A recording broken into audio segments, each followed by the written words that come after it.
It was a cold, foggy morning in November. Originally, my parents were supposed to come with me, but that morning, out of nowhere, both of them had urgent calls from their offices. The place where I stay, the most common mode of public commute is bus. I found the bus heading towards my destination. I was already running late for the day.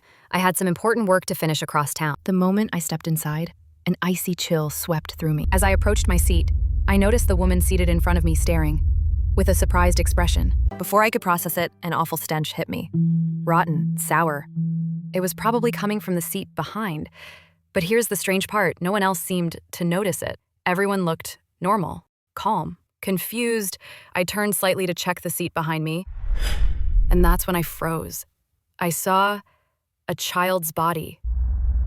A boy, maybe 9 or 10, his skin pale, his body twisted unnaturally as if frozen. I instantly called the bus conductor. Bus conductor said, "Ma'am, there is no body, and there is no smell either." I was shocked. I turned to look again. For the rest of the ride, I stayed silent, desperately trying to convince myself it was just my imagination.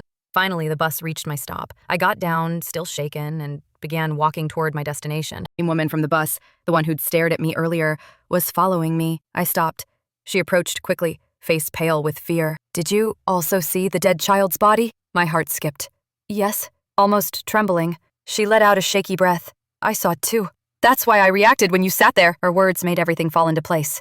I wasn't crazy. I wasn't alone. We started walking together, realizing we were both heading to the same place. On the way, we passed an abandoned church. Locals whispered it was once infamous for exorcisms. Suddenly, she suggested a shortcut through the church grounds. I hesitated, but I was so I agreed. Not long after, a small boy appeared in front, clothes torn, face dirty. He stretched out his hand for money. I checked my bag. No cash. I smiled apologetically, but she snapped. "You beggars have nothing better to do than waste people's time." The boy's expression hardened. His face twisted. We hurried through the church grounds, now near the back gate. Suddenly, the boy reappeared behind us. He raised his hand, and she froze. I panicked, bolted toward the back gate, and raised toward me. I leapt just in time. After escaping, I sprinted down the empty road until I stumbled into a small shop. I begged the shopkeeper for help about the bus, the child, the woman. He frowned. Without a word, he slid an old yellowed newspaper across the counter. The headline read, "Unsolved Exorcism Case of a Boy and His Mother, November 2018. My hands trembled. The photo, it was her, the woman from the bus, and the boy. The shopkeeper finally spoke. That church was shut down. The boy and his mother were possessed. The exorcism failed. Their spirits never left. Those who try to help are found dead. The only survivors are the ones who run."